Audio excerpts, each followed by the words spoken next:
I'm Elena, your host, and today we're taking your English fluency to an exciting, truly advanced level.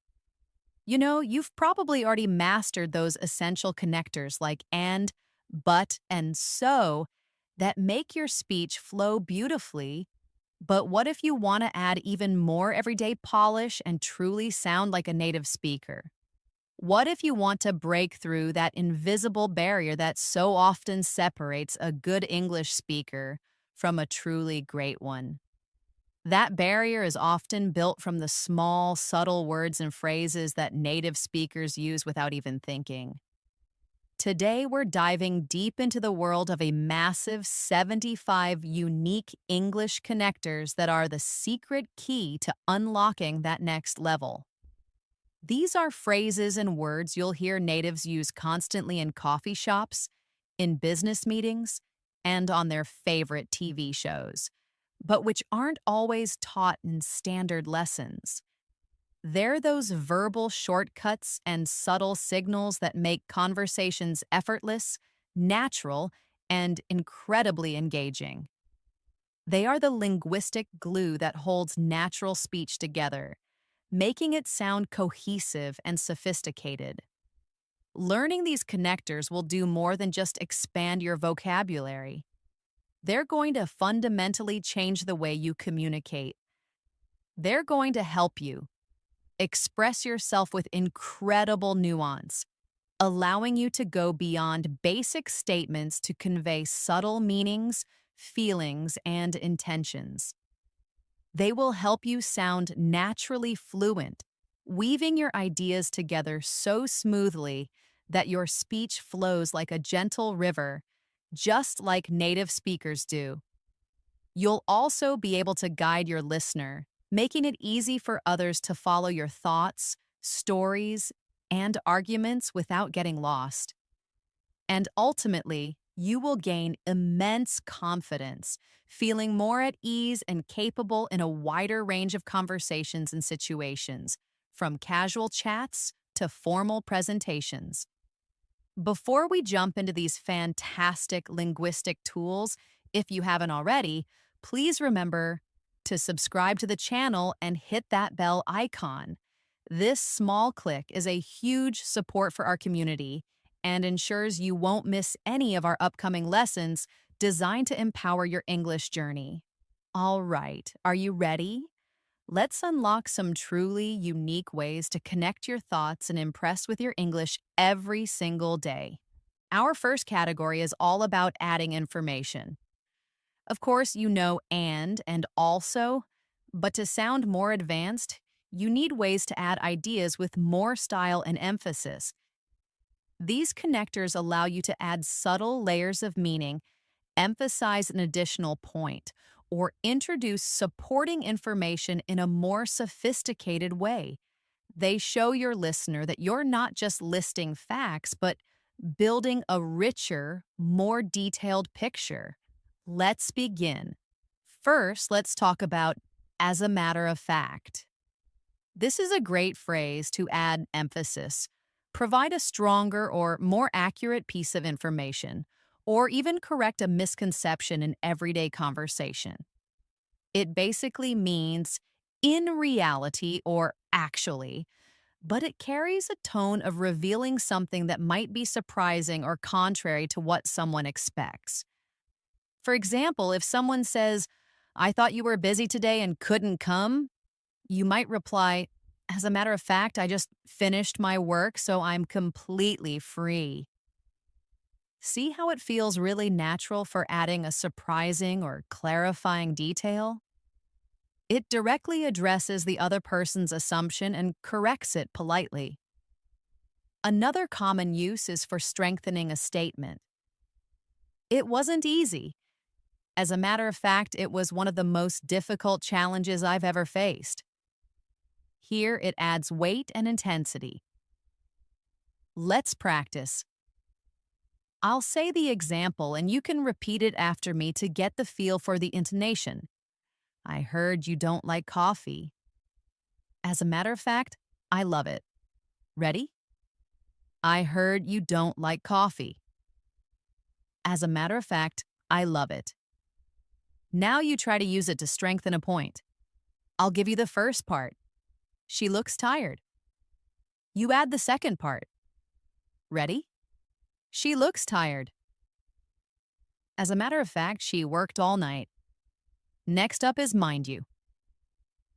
This wonderfully British sounding yet universally understood informal phrase is used to introduce a qualification, a warning, or an additional thought that clarifies or sometimes contrasts what you've just said. It's like a little verbal tap on the shoulder, asking the listener to consider another piece of information. It's often spoken with a slight pause before it. For instance, the movie was good, mind you. The ending was a bit confusing. This adds a small caveat to your positive statement without completely negating it. It shows you have a balanced opinion. Another example. It's a challenging job, mind you. It's also very rewarding. It's perfect for adding an afterthought or a nuance that provides a fuller picture. Think of it as a way to say, but keep this in mind. Let's practice its conversational flow. Repeat after me. The food was delicious, mind you. It was quite spicy. One more time. The food was delicious, mind you. It was quite spicy. Now you try. Imagine you're describing a talented but hardworking person. He's very talented, mind you. He practices constantly. Then we have namely. This connector is fantastic for making your points more specific by introducing a list or a precise example that explains what you just mentioned. It means that is to say, or specifically, and it signals to your listener that you're about to clarify a general term. It's a bit more formal than like, or, for example, making it perfect for when you want to be precise. For example, there's one thing we need to discuss, namely the budget for the next quarter. This clearly and directly defines what that one thing is. Another instance, she has two main hobbies, namely reading and painting. It's more precise than just saying, for example, because it implies you're listing the exact and complete items. Let's practice its clear, definitive tone. Repeat after me. We have to address a critical issue, namely the lack of communication. Excellent. Now you try to specify the sport someone is good at. He's good at several sports, namely basketball and tennis. Moving on top of that. This informal connector is used to add another piece of information that builds on what you've just said, often implying that it's an additional, sometimes compounding factor. It's brilliant for storytelling because it creates a sense of things piling up, whether good or bad. It essentially means, in addition to that, and is very common in casual conversation. For example, if you're complaining, you might say, the rent is expensive, and on top of that, the building is quite old. See how it adds another negative point, making the situation sound worse? But it can also be positive. She got a promotion, and on top of that, a significant raise. It emphasizes an accumulating benefit. Let's practice. Imagine you're telling a friend about a terrible travel experience. Repeat after me. The flight was delayed, and on top of that, my luggage was lost. Now you try, but for a positive experience at a restaurant. The food was delicious, and on top of that, the service was excellent. Next, what's more?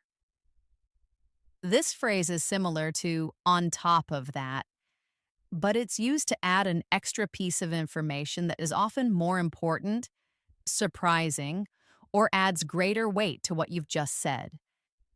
It's a slightly more emphatic way to say in addition, and often introduces a wow factor.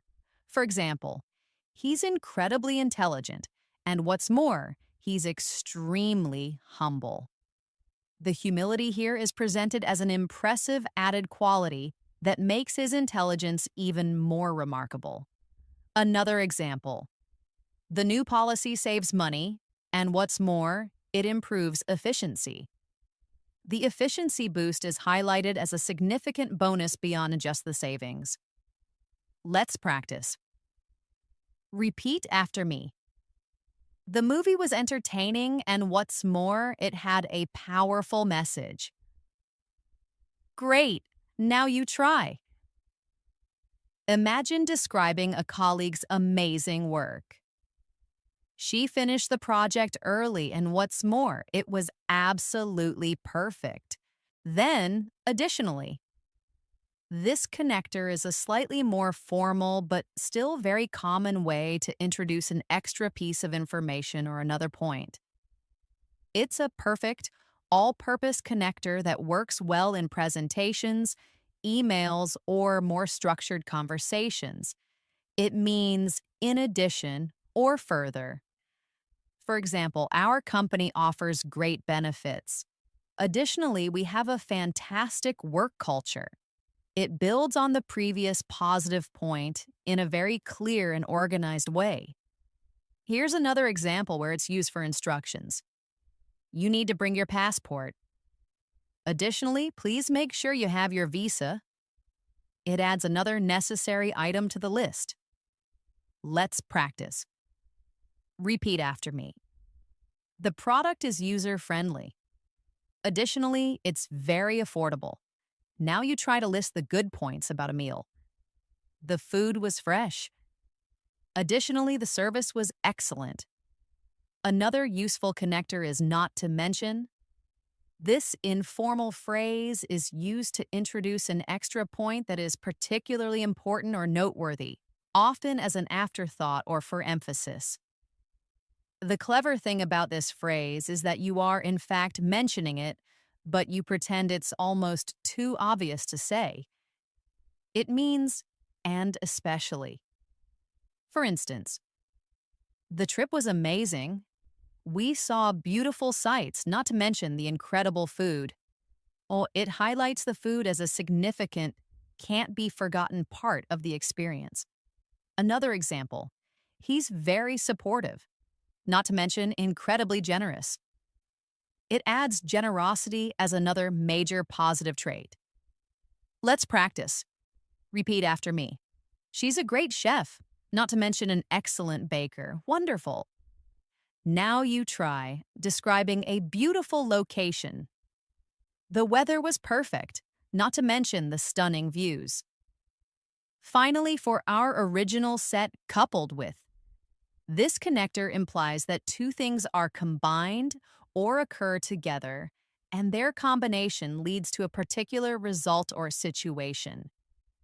It suggests a synergy where the two elements are stronger together. It's a slightly more formal but common way to link contributing factors. For example, strong leadership coupled with a dedicated team led to their success. It shows how the two elements work together to create a powerful outcome. It can also be used for negative situations. Lack of sleep coupled with stress can seriously affect your health. This highlights the dangerous combination of the two factors. Let's practice. Repeat after me. Hard work coupled with natural talent makes a great athlete. Excellent. Now you try to explain a price increase. High demand coupled with limited supply increased prices. Now let's add a few more powerful tools to this category. Consider the word furthermore. This is a formal and very effective way to add another point that reinforces or expands on the previous one. It's like additionally, but perhaps with a bit more weight, often used when building a strong argument. For example, the plan is financially sound. Furthermore, it has the full support of the entire team. The second point adds significant weight to the first. Another example: regular exercise is good for your physical health. Furthermore, it has been shown to improve mental clarity. This adds another important benefit. Let's practice. Repeat after me. The proposal is well researched. Furthermore, it aligns perfectly with our company's goals. Now you try arguing for a candidate. He has years of experience. Furthermore, his references are outstanding. Similarly, we have moreover. This is another formal connector that adds an extra piece of information to support a point, and it often introduces a reason that is even more important than the previous one. It adds a sense of gravity to your argument.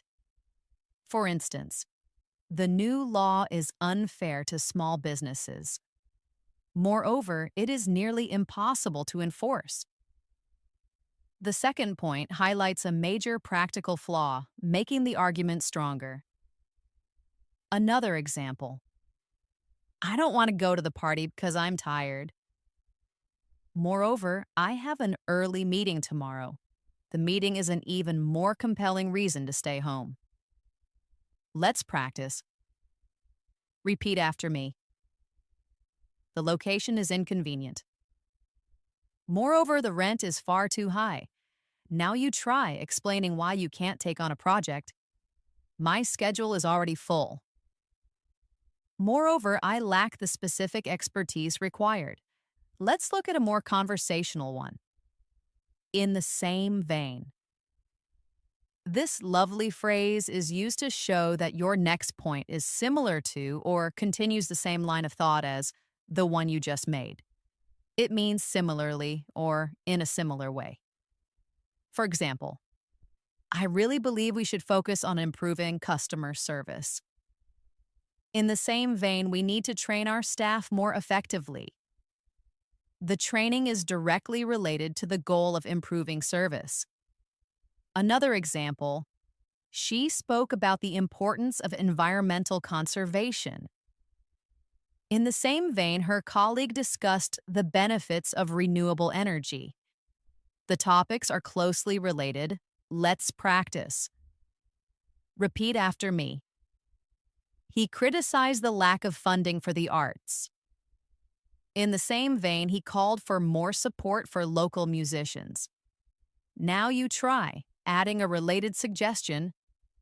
We should simplify our registration process.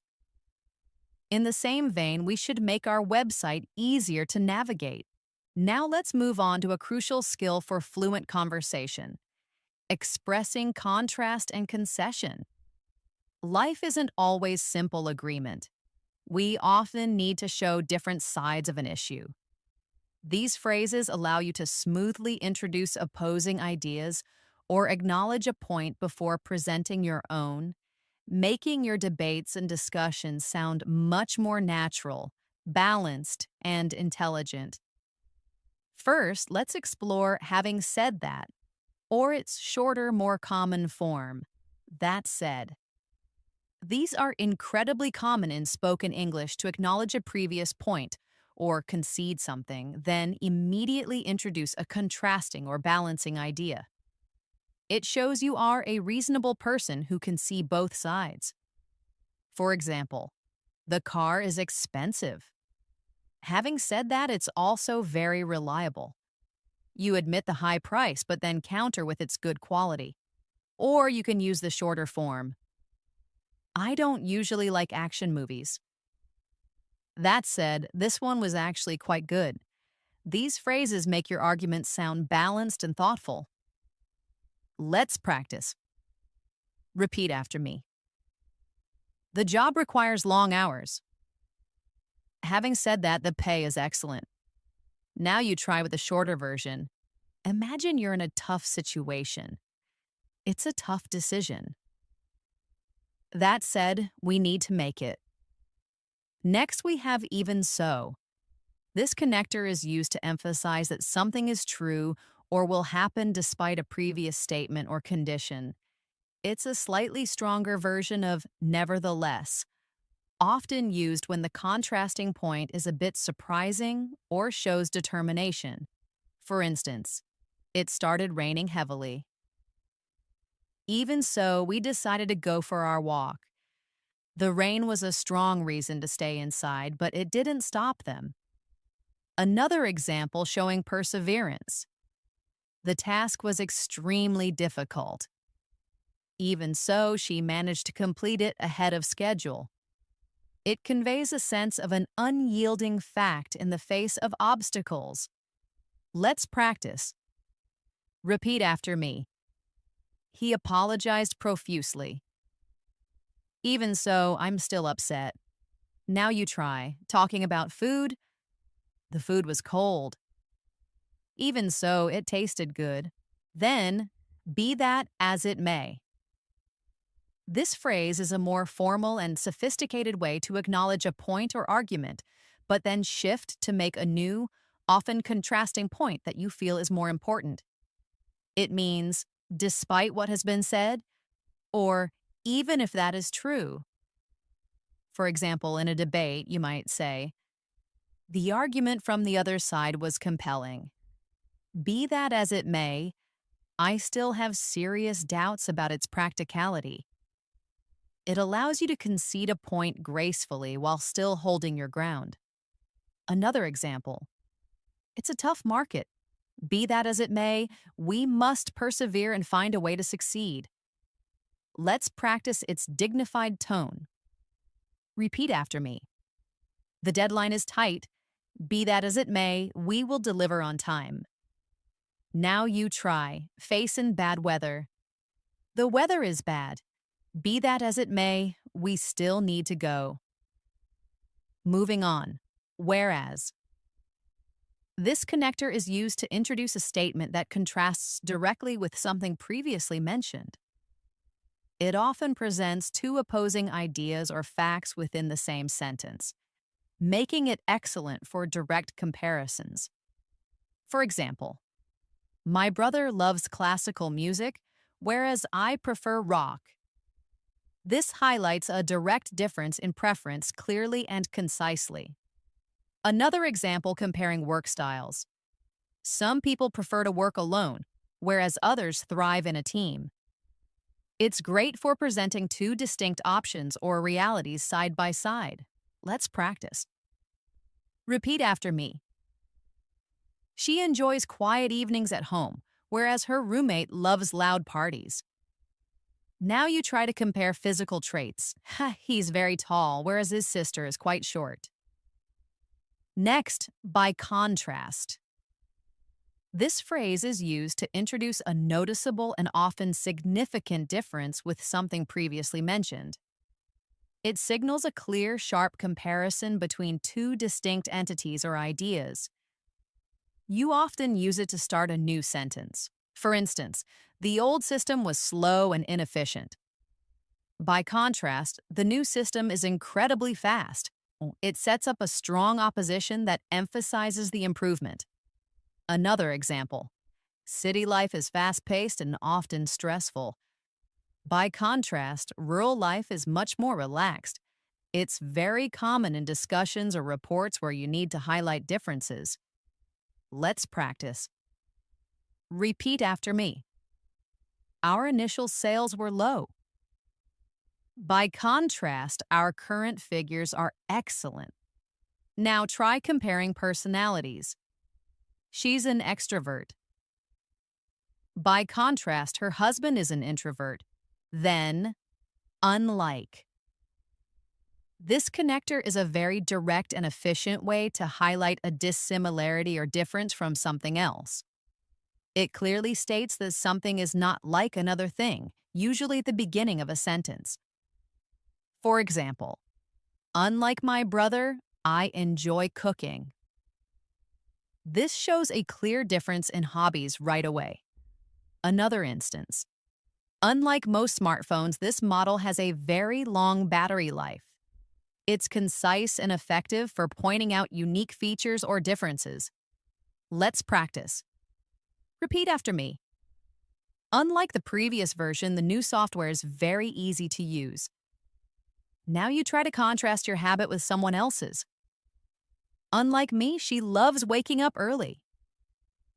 Another useful one is on the contrary. This is a strong phrase used to directly contradict or express the opposite of what was just said or implied.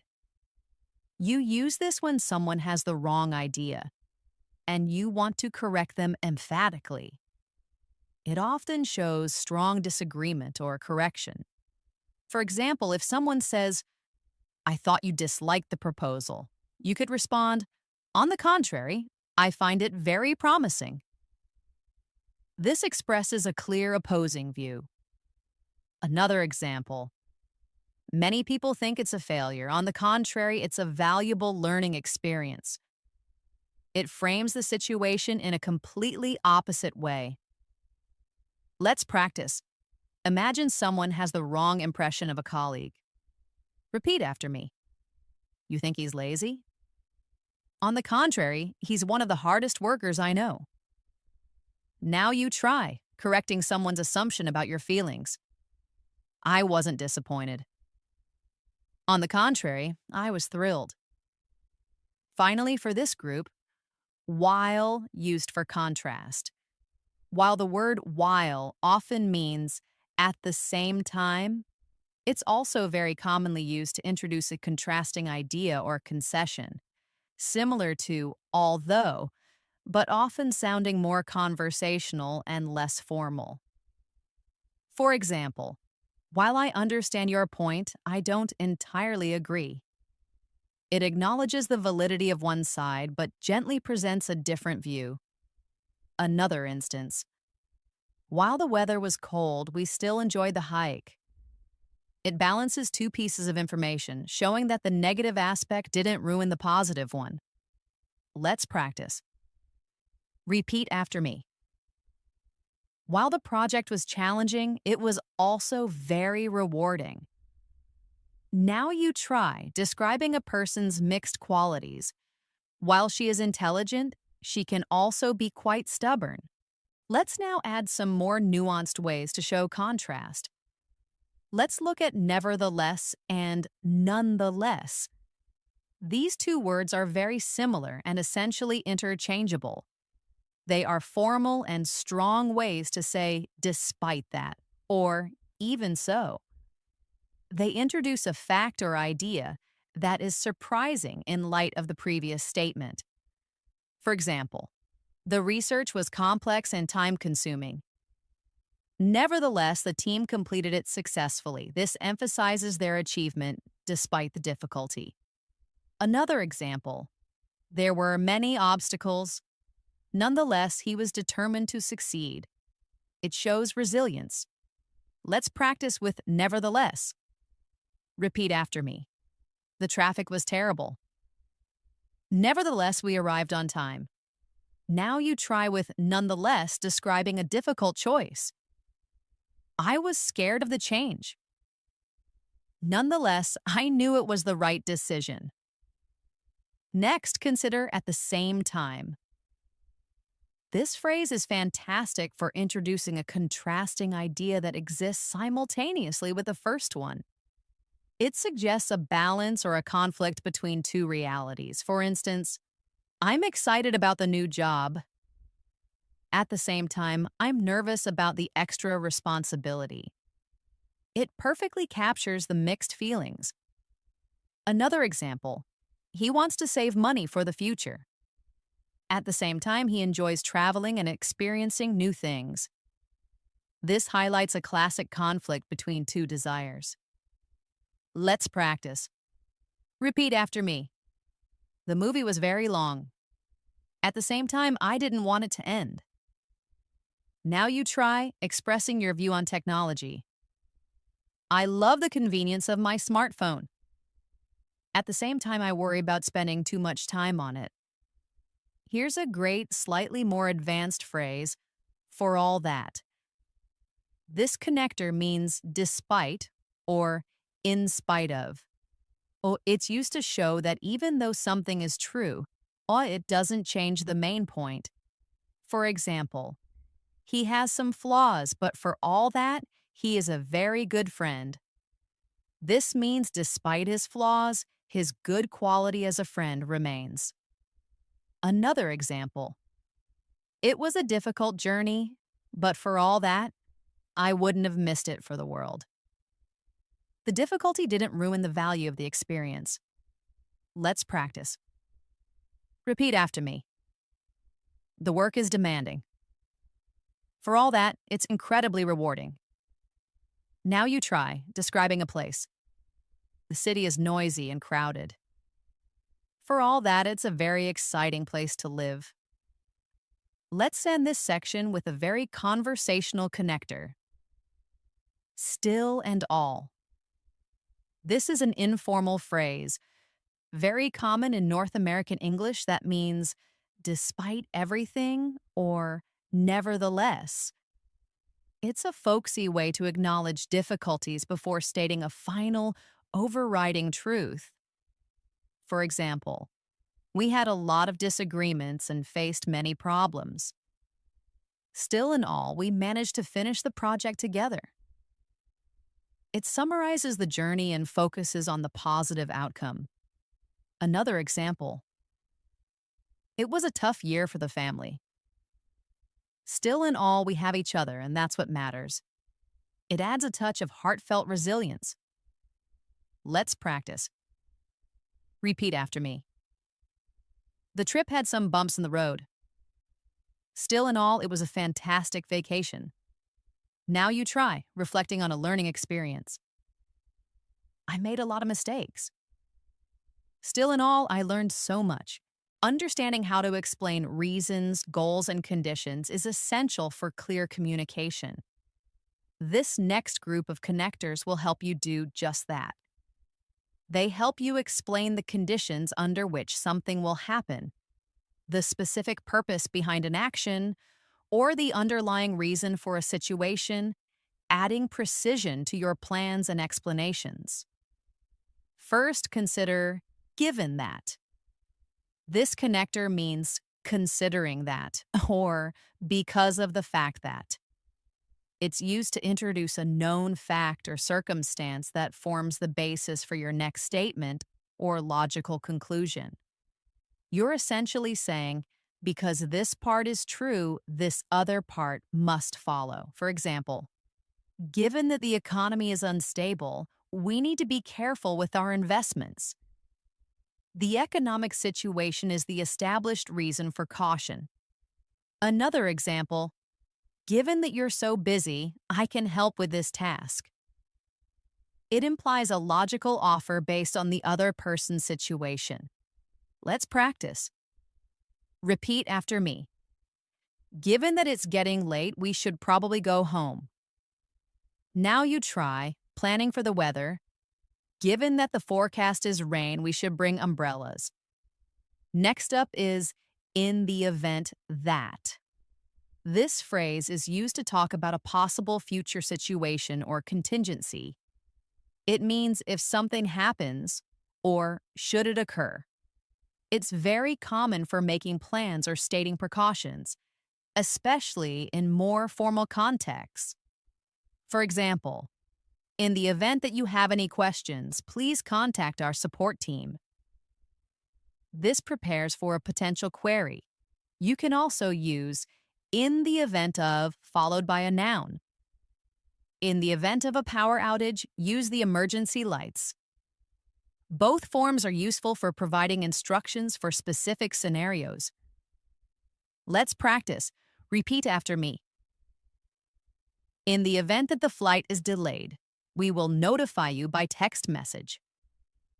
Now you try with the noun form, giving an emergency instruction. In the event of an emergency, call 911. Then to that end. This connector is a sophisticated way to introduce the purpose or goal of a previous statement or action, providing clarity and logical flow. It means for that specific purpose, or with that goal in mind. It elegantly links a problem or goal with its solution. For example, we need to improve our communication. To that end, we will hold weekly team meetings. The meetings are presented as the specific action to achieve the goal of better communication. Another example. He wants to learn Spanish. To that end, he practices with a language app daily. Let's practice. Repeat after me. We are developing a new product. To that end, we have invested heavily in research and development. Now you try explaining someone's study habits. She wants to become a doctor. To that end, she studies very hard every night. Moving on, in light of. This formal but commonly used phrase means considering or because of a particular situation or new piece of information. It indicates that a decision or action is being made as a direct response to recent developments. It's often used when plans need to change. For example, in light of the recent changes to the policy, we need to revise our strategy. The changes are the specific reason for the revision. Another example. The outdoor meeting was canceled in light of the bad weather forecast. It's a great way to explain the context of a decision. Let's practice. Repeat after me. In light of the new evidence, the investigation has been reopened. Now you try explaining a change you made based on feedback. In light of your feedback, we have made some adjustments to the proposal. Next, consequently. This connector means as a result, or therefore, introducing a direct and logical outcome of a previous action or event. It's slightly more formal than so, but very common in explanations where you want to sound clear and logical. For instance, the company's profits increased significantly last year. Consequently, they decided to hire more staff. The hiring is presented as a direct, logical result of the profits. Another example, she didn't study for the exam. Consequently, she performed poorly. It clearly links cause and effect. Let's practice. Repeat after me. The roads were icy, consequently traffic was very slow. Now you try explaining a travel mishap. He missed his flight. Consequently, he arrived a day late. Then, on account of.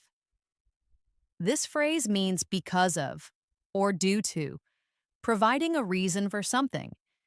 It's often used when the reason is a circumstance or an event, especially one that is somewhat out of one's control. For example, the game was postponed on account of the heavy rain. The rain is the external reason for the postponement. Another example, she couldn't attend the meeting on account of a prior engagement. It's a common and slightly formal way to explain why something happened or couldn't happen. Let's practice. Repeat after me. He was late on account of an unexpected traffic accident. Now you try to explain why a business is closed. The shop closed early on account of the national holiday. Another very useful connector is thereby. This single word is a very efficient way to say by that means or as a result of that. It's used to introduce the consequence or effect of the action mentioned in the main clause, often linking them together in a smooth, concise way within the same sentence. For example, he trained diligently for months, thereby improving his performance significantly. The diligent training directly led to the improved performance. Another example. The company cut unnecessary costs, thereby increasing its overall profits. It directly links an action to its outcome. Let's practice. Repeat after me. She learned new digital skills, thereby opening up new career opportunities for herself. Now you try describing teamwork. They work together efficiently, thereby finishing the project faster. Finally, for our initial group, as a result of which. This longer phrase is a slightly more formal but very clear way to introduce a consequence that specifically stems from a previous action or situation mentioned in the first part of the sentence. It connects a past event to its direct outcome in a very structured way. For instance, the company invested heavily in research, as a result of which they developed groundbreaking new products. The product development is shown as a direct result of the investment. Another example, he ignored the advice of his colleagues, as a result of which he made a costly mistake. Let's practice. Repeat after me. She practiced every day, as a result of which her English improved dramatically. Now you try describing the effects of a storm. The storm caused widespread damage, as a result of which many homes were without power. Let's add a few more precision tools to this category. First, provided that or providing. This is a fantastic alternative to if or as long as. It sets a clear condition that must be met for something else to happen. For example, you can borrow my car provided that you bring it back with a full tank of gas. The condition is very clear. Another example, we will sign the contract providing all our terms are met.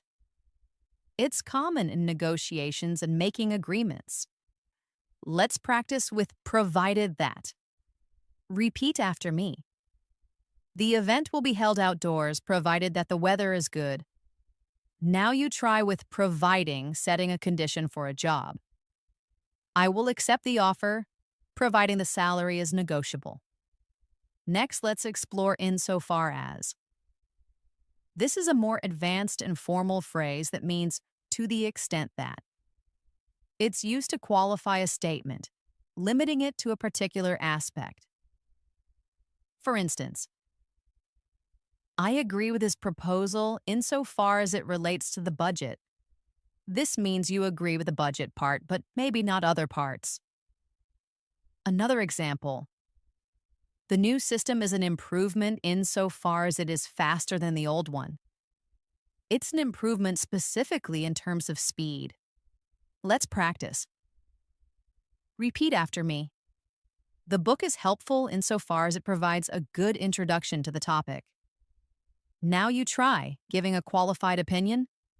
The project was a success insofar as we met all the deadlines. Here's another useful one for explaining purpose. For the sake of. This phrase means for the purpose of, or in the interest of. It often implies a reason related to a greater good, a principle, or to simplify things. For example, for the sake of clarity, let's review the main points one more time. The purpose is to be clear. Another example often used in arguments. He agreed to compromise for the sake of peace in the family. The purpose was to maintain harmony. Let's practice. Repeat after me. Let's put our differences aside for the sake of the team. Now you try explaining a simplification. I've omitted some minor details for the sake of brevity. And an excellent informal connector for giving reasons is seeing as. This is a casual way to say since or because, often used when the reason is obvious. For example, seeing as you've finished your work, maybe you could help me with mine. It's a friendly way to introduce a suggestion based on a clear situation. Another example. I think we should take a taxi, seeing as it's starting to rain. The reason is plain to see. Let's practice. Repeat after me. Seeing as we're all here, let's start the meeting. Now you try making a suggestion for dinner. Seeing as it's your birthday, you should choose the restaurant. Being able to guide your listener through a story, a process, or an argument is a key part of fluent communication. These connectors help you explain the order of events, steps in a process, or points in an argument with precision and a natural flow, going beyond simple words like first, then next. They add structure and emphasis to your narrative. First, consider first and foremost. This emphatic phrase is used to highlight the most important point or priority. It's much stronger than a simple first and immediately draws the listener's attention to what is absolutely crucial. For example, when starting a new business, first and foremost, we need to ensure the safety of our employees and customers. This clearly sets the top priority above all else. Another example: my goal in this new role is first and foremost to finish this critical project on time. It's great for making your main point stand out. Let's practice. Repeat after me. First and foremost, I would like to thank you all for coming today. Now you try, stating a core principle. First and foremost, we must respect each other's opinions. Next, we have last but not least. This charming and common phrase is used to introduce the final item in a list, especially when you want to emphasize that it is just as important as, or even more important than, the preceding items. It builds anticipation for the last point and treats it with special care. For example, in our project, we've discussed planning, execution, and last but not least, evaluation. It gives due importance to the final step. It's also wonderful for acknowledging people. I'd like to thank John, Sarah, and last but not least, our dedicated volunteers who made this all possible. Let's practice. Repeat after me. Our team includes designers, developers, and last but not least, our amazing testers. Now you try describing a meal. The meal featured appetizers, main courses, and last but not least, a selection of delicious desserts. Moving on, subsequently. This connector means afterward or later, indicating that something happened immediately after a previous event. It's a slightly more formal alternative to then or after that, and it's common in telling a story or describing a process in a formal context. It implies a logical progression. For example, the detailed report was submitted, and subsequently a meeting was called to discuss the findings. The meeting happened right after as a consequence of the submission. Another example: he lost his job and subsequently struggled to find new employment. Let's practice. Repeat after me. She finished her degree in engineering. Subsequently, she found a great job at a top firm. Now you try describing a sequence of actions. The instructions were given. Subsequently, the team began the task. Then, prior to. This phrase simply means before or earlier than, specifying that something happened or should happen before a particular event or time. It's more formal than before, but very common in everyday explanations and instructions. For example, prior to the client meeting, I reviewed all the relevant documents. This shows you prepared beforehand. Another example: you need to submit the application form prior to the deadline. It clearly sets a time boundary. Let's practice this useful phrase. Repeat after me. Prior to starting the engine, always check the oil. Now you try talking about travel preparation. Prior to our departure, we packed all our bags. Another useful connector is meanwhile. This word is used to indicate that something else is happening at the same time as another event, or during the period between two events. It adds a sense of simultaneous action or a change in focus, which makes storytelling much more dynamic. For example, I was in the kitchen cooking dinner. Meanwhile, my husband was in the living room setting the table. This describes parallel activities. It can also show a contrast. The company launched its new product with a huge marketing campaign. Meanwhile, its competitors were quietly developing similar, more advanced technologies. Let's practice. Repeat after me. The children played in the park. Meanwhile, their parents relaxed on a bench nearby. Now you try describing an office scene. The team worked on the presentation. Meanwhile, the manager prepared the monthly report. Next, in the interim. This phrase means in the meantime, or during the period between two events. It's similar to meanwhile, but often specifically implies a temporary period while waiting for something else to happen. Oh, it's perfect for describing temporary arrangements or plans. For instance, the new software will be released next month. In the interim, we will have to continue using the old system. This sets a clear temporary plan. Another example, she's waiting for her visa to be approved. In the interim, she's working part-time at a local cafe. It perfectly explains temporary arrangements. Let's practice. Repeat after me. The repairs on your car will take a week. In the interim, you can use this loaner car. Now you try describing someone's situation. He's studying for his final exam. In the interim, he's also working to save money. Then, up until now.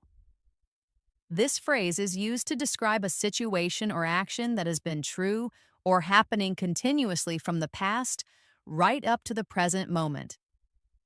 Crucially, it often implies that a change is about to occur or has just occurred, marking a turning point.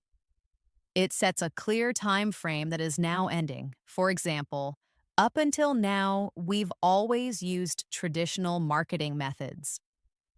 This strongly implies a shift to new, perhaps digital, methods is coming. Another example, up until now, I hadn't realized how important this was. It highlights a past state of mind that changes in the present. Let's practice. Repeat after me. Up until now, I thought it was impossible to do. Now you try, talking about the weather. Up until now, the weather has been perfect for our vacation. Finally, for this set. To begin with. This phrase is used to introduce the first point or reason in a discussion or explanation, often when you are listing multiple reasons or starting a complex topic. It sets the stage for what you're about to say and signals to the listener that this is point number one. For example, to begin with, I'd like to thank everyone for their hard work on this project. This is the opening point of a speech. It can also be used to give reasons. Why did I choose this course? Well, to begin with, I'm very interested in the subject matter. It's a natural way to kick off an explanation. Let's practice. Repeat after me. To begin with, let's review our goals for today's meeting. Now you try, starting an explanation for a decision. To begin with, the cost was a major factor in our choice. Let's add a few more to our sequencing toolkit. A great alternative for starting a list of reasons is in the first place. It's similar to begin with, but can feel a little stronger, especially when you're explaining a problem or a justification. For example, why didn't the plan work? Well, in the first place, our initial research was incomplete. This introduces the foundational reason for the failure. Another example, I shouldn't have gone out. In the first place, I had too much work to do. It establishes the primary reason for regret. Let's practice. Repeat after me. It was a bad idea. In the first place, it was far too risky. Now you try, justifying a decision. We decided not to buy the house. In the first place, it was over our budget. To describe things happening at the exact same time, you can use simultaneously. It's a more formal and precise version of at the same time. For instance, The two events were broadcast simultaneously on different channels. It means they happened in perfect sync. Another example. She was an amazing multitasker, able to listen to music and study simultaneously. It emphasizes the ability to do two things at once. Let's practice. Repeat after me. The company launched its new products in Europe and Asia simultaneously. Now you try describing a complex action. The drummer hit the cymbal and the bass drum simultaneously. How about for talking about the future? In due course is a wonderful phrase that means at the appropriate time in the future. It suggests a natural, unhurried progression of events. For example, we have submitted the proposal and we expect a response in due course. It conveys patience and professionalism. Another example. Don't worry about the details now. All will be revealed in due course. It's reassuring and implies that things will happen when they are supposed to. Let's practice. Repeat after me. Your application is being processed, and you will be notified of the decision in due course. Now you try, answering a question about a future plan. We haven't made a final decision yet, but we will in due course. And to mark a pivotal moment in a story, use from that point on. This phrase is perfect for showing how a specific event changed everything that came after it. For instance, she won her first competition, and from that point on, her career as an athlete took off. It shows a clear turning point. Another example. He discovered his passion for cooking during his trip to Italy. From that point on, he dedicated his life to becoming a chef. It highlights the beginning of a new chapter. Let's practice. Repeat after me. After he gave that speech, from that point on, everyone saw him as a leader. Now you try telling a personal story. I read that book, and from that point on, my perspective on life changed completely. Sometimes the most important part of communication is making sure your message is crystal clear. You need to highlight what's truly important, simplify complex ideas, and ensure there's no room for misunderstanding. These connectors are your tools for precision. They allow you to rephrase, highlight, or stress certain points, making your message exceptionally clear and ensuring your audience understands exactly what you mean. First, let's look at specifically. This connector is used to introduce a precise detail or to clarify exactly what you are referring to, narrowing down a general statement to something more concrete. For example, I like all kinds of music, but specifically, I'm a big fan of classical and jazz. You're naming the exact types you prefer. Another example, we need to address the main issue, specifically how it impacts customer satisfaction. It adds precision and focus to the conversation. Let's practice. Repeat after me. She's studying several languages, specifically Spanish and French. Now you try talking about hobbies. He enjoys outdoor activities, specifically hiking and kayaking. Next up is in particular. This phrase is very similar to specifically, but it often emphasizes one item or aspect above others in a group, highlighting its special importance or relevance to you. For instance, I enjoy all sports, but I love football in particular. This singles out football as a personal favorite. Another example. The new policy will affect all departments, but in particular, it will change how sales and marketing operate.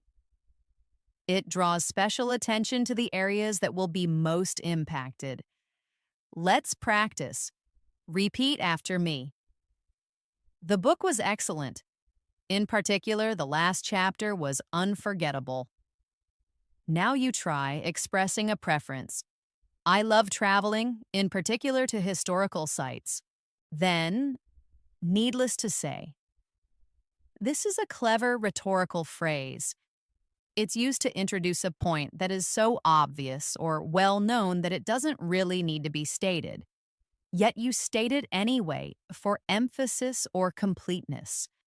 For example, the team worked tirelessly for months on the project, and needless to say, they achieved their goal.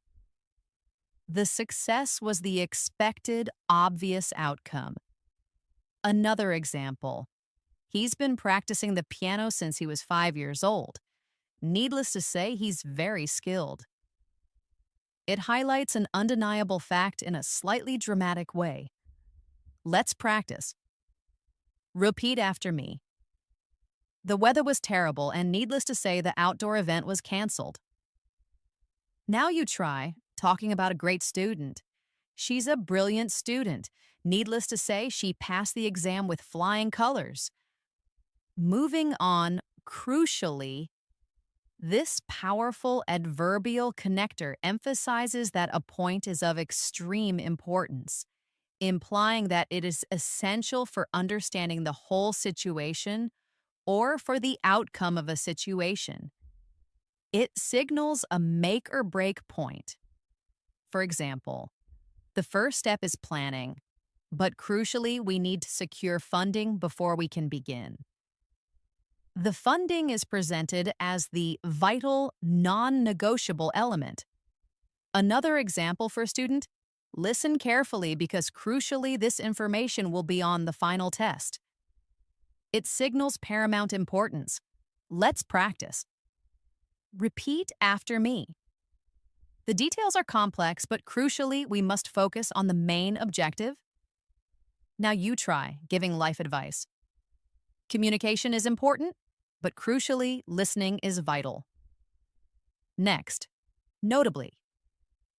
This connector is used to highlight something particularly important, interesting, or remarkable that deserves special attention. It means especially or significantly, and is often used to point out a distinguished example from a group. For example, the report listed several areas for improvement, notably our outdated customer service protocols. This singles out customer service as a key area needing change. Another example. Many experts contributed to the project, most notably Professor Lee from the university. It points out a distinguished contributor. Let's practice. Repeat after me. The city has many wonderful attractions, notably its historic old town. Now you try complimenting someone's work. Her performance was impressive, most notably her dedication to the project. Then, in other words, this is one of the most useful phrases for ensuring clarity. It is used to rephrase something that was just said, usually to make it simpler, clearer, or to explain it in a different way. It's an excellent tool for ensuring your listener understands you completely. For example, the company needs to restructure its core marketing strategy. In other words, they need to find a better way to reach a wider audience. You're simplifying the corporate jargon. Another example. He's very meticulous. In other words, he pays extremely close attention to every single detail. It provides a helpful alternative explanation. Let's practice. Repeat after me. The new policy emphasizes collaboration. In other words, we need to work together more. Now you try explaining a word. She's a polyglot. In other words, she speaks many languages. Another useful connector is to be fair. This phrase is used to introduce a point that shows consideration for another person's perspective, acknowledges a difficulty, or provides a more balanced view, even if it goes against your initial argument. It's a sign of being reasonable and fair-minded. For example, he made a big mistake, but to be fair, he was under a lot of pressure at the time. You're acknowledging the extenuating circumstance. Another example, the project was delayed. To be fair, the terrible weather last week didn't help. It offers a mitigating factor. Let's practice. Repeat after me. The food wasn't perfect, but to be fair, it was very cheap. Now you try describing a person. She can be very demanding, but to be fair, her standards are also very high. Next, to reiterate, when you want to re-emphasize a point or summarize something you've already said, to reiterate is a formal and clear way to do it. It signals to your listener that you are repeating something important for emphasis or clarity, so they should pay close attention. For example, in a meeting, to reiterate, timely submission of all reports is essential for this project's success. This ensures the point is clearly understood. Another example, to reiterate, our main objective is, and always has been, customer satisfaction. Let's practice. Repeat after me. To reiterate, safety protocols must always be followed without exception. Now you try summarizing a team's core value. To reiterate, teamwork is the key to our success. Finally, in this section, to put it simply, or its even more common form, simply put. These phrases are perfect for simplifying a complex idea or summarizing something in a very straightforward and easy to understand way. They signal that you're about to give the concise core message. For example, the new software system has many advanced features and integrations, but to put it simply, it will save us a lot of time. You cut through all the complexity to the main benefit. Another example, simply put, we need to increase sales or we'll be in trouble. They are incredibly useful for clarity. Let's practice. Repeat after me.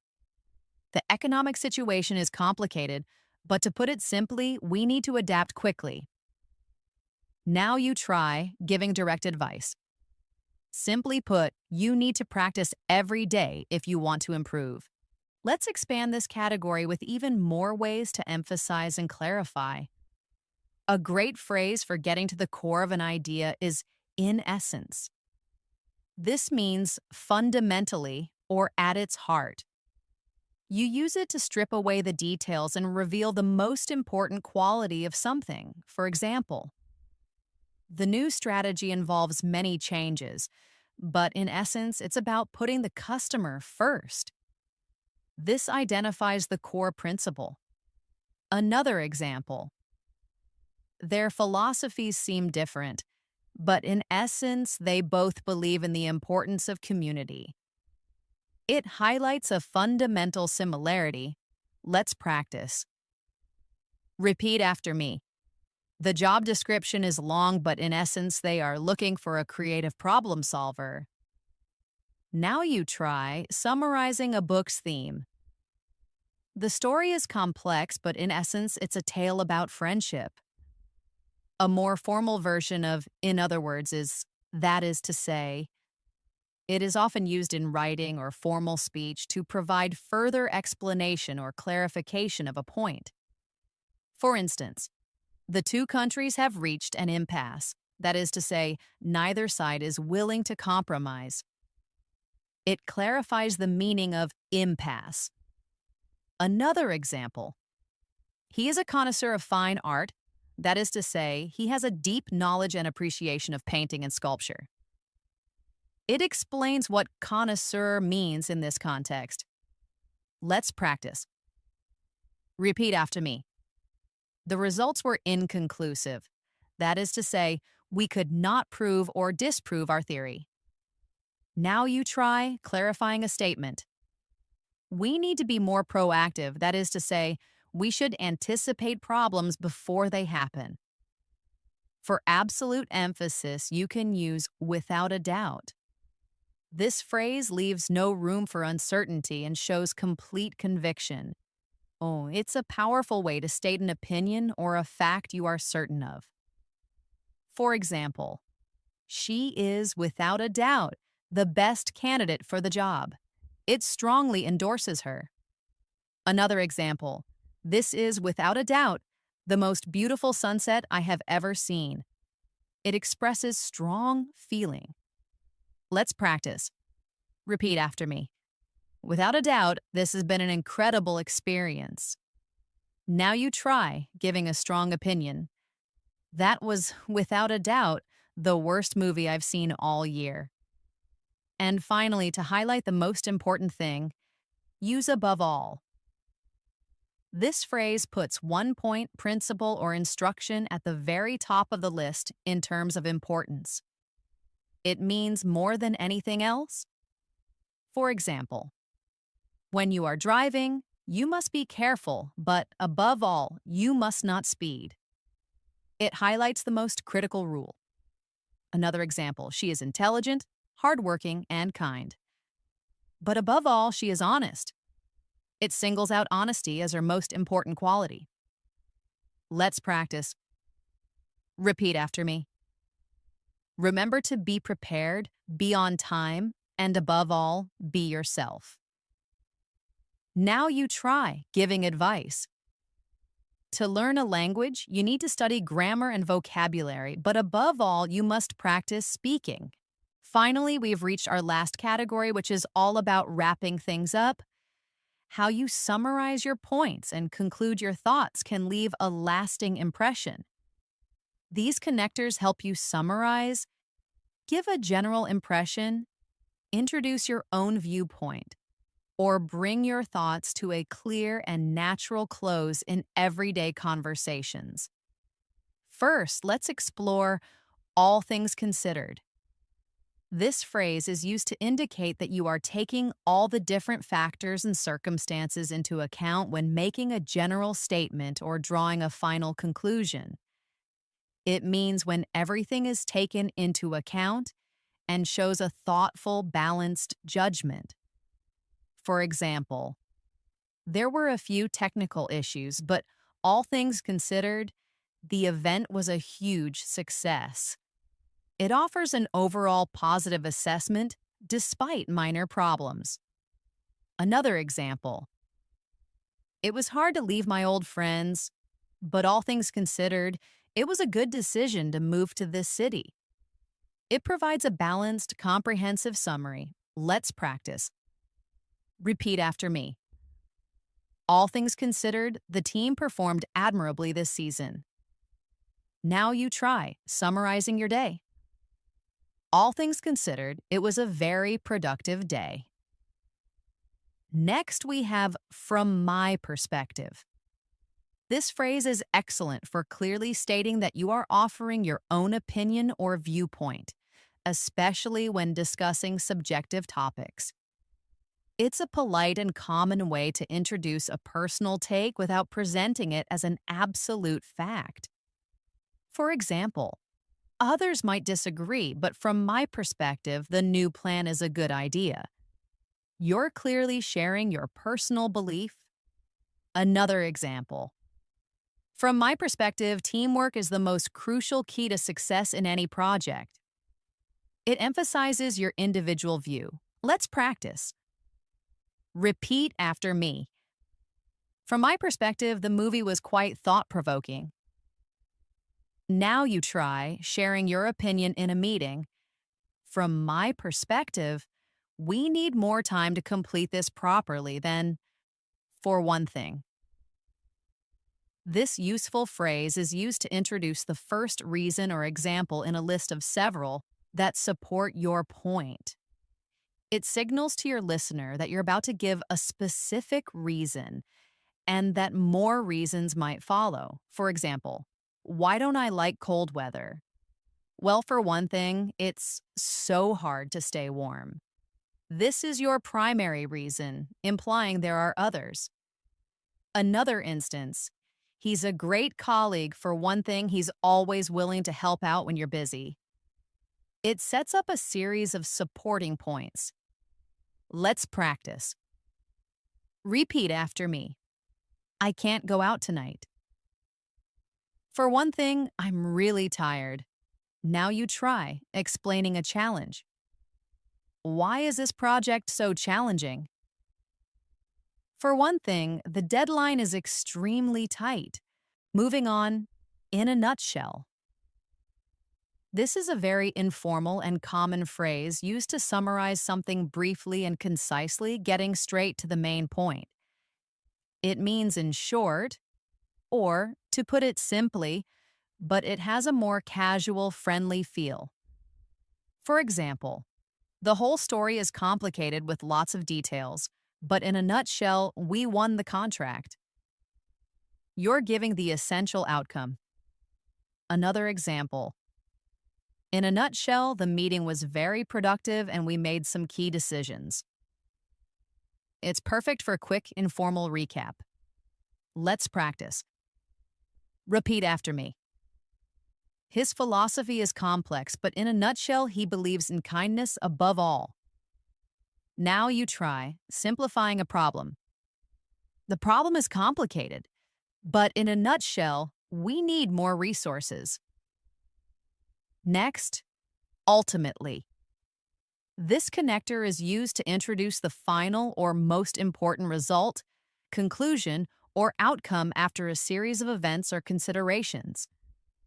It implies a sense of finality or the bottom line truth of a situation. For example, we tried many different strategies, but ultimately the simplest one worked best. This reveals the final successful outcome. Another example. He faced many challenges and setbacks, but ultimately he achieved his dream of becoming a pilot. It shows the final culmination of his efforts. Let's practice. Repeat after me.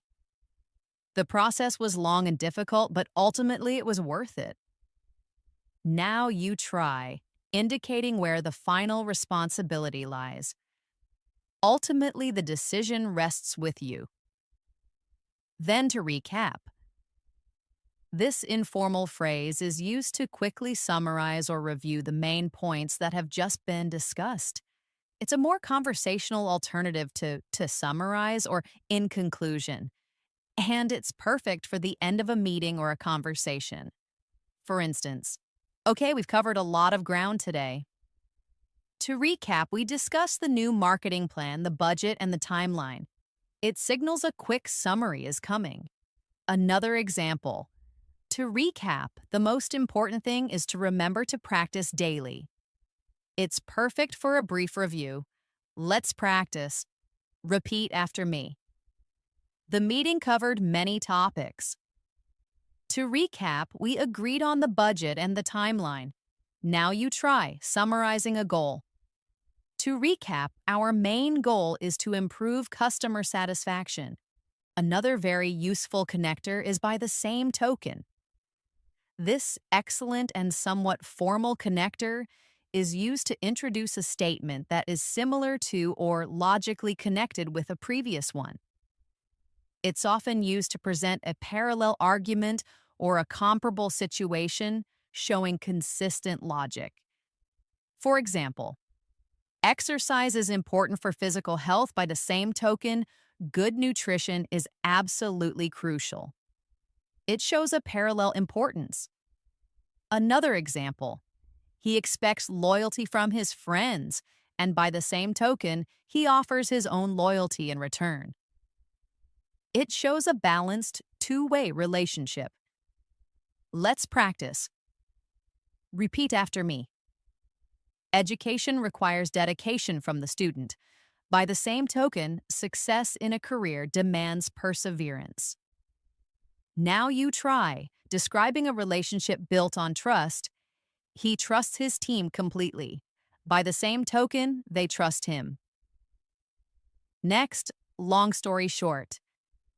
This is a very common informal phrase used to summarize a lengthy explanation or narrative quickly, getting straight to the main point or outcome. It's perfect for everyday storytelling when you don't want to bore your listener with details. For example, I had a terrible day getting here, the train was late, the traffic was awful, but long story short, I finally got home. You skip all the frustrating details.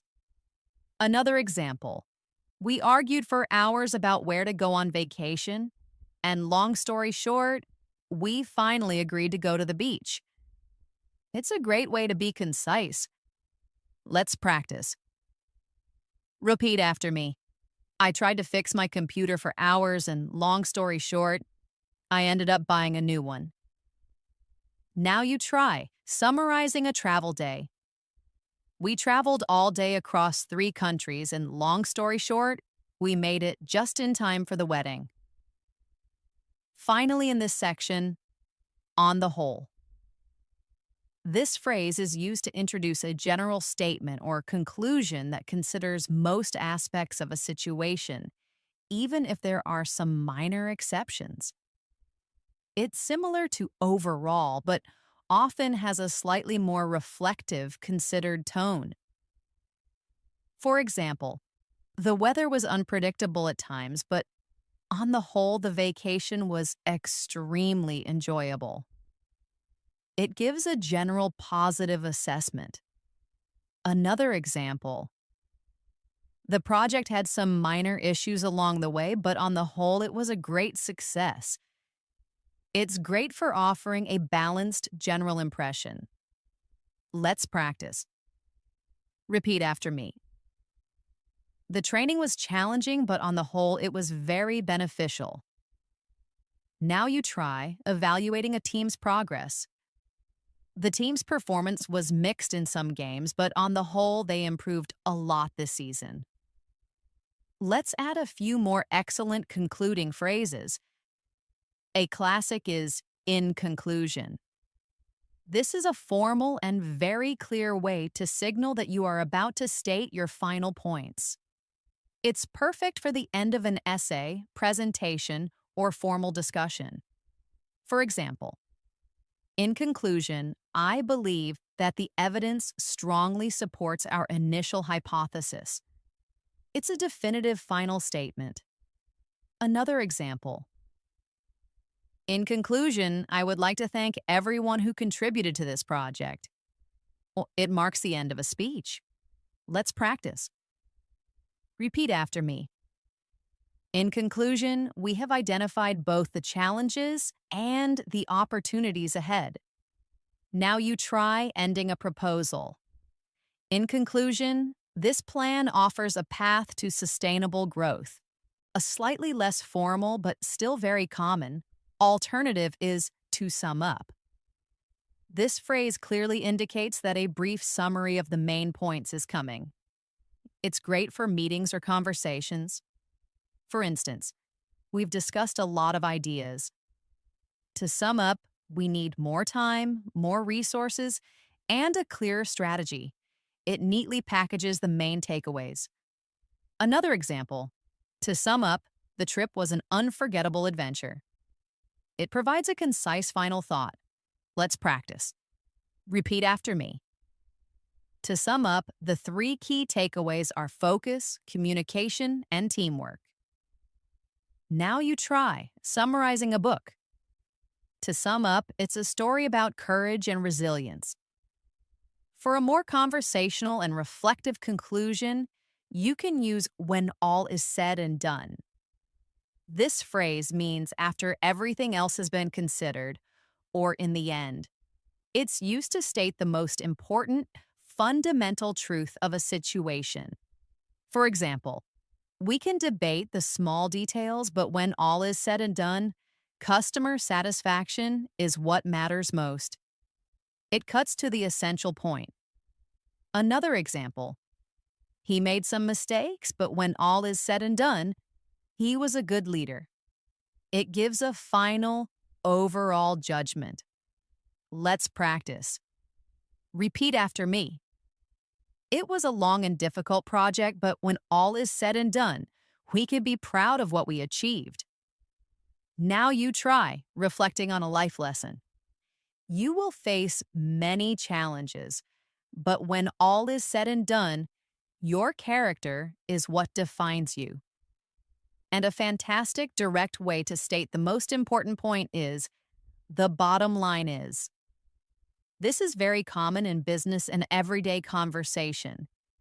It signals that you are about to state the fundamental, most crucial fact.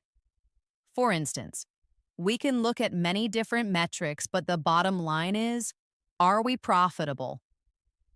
It focuses on the ultimate goal. Another example.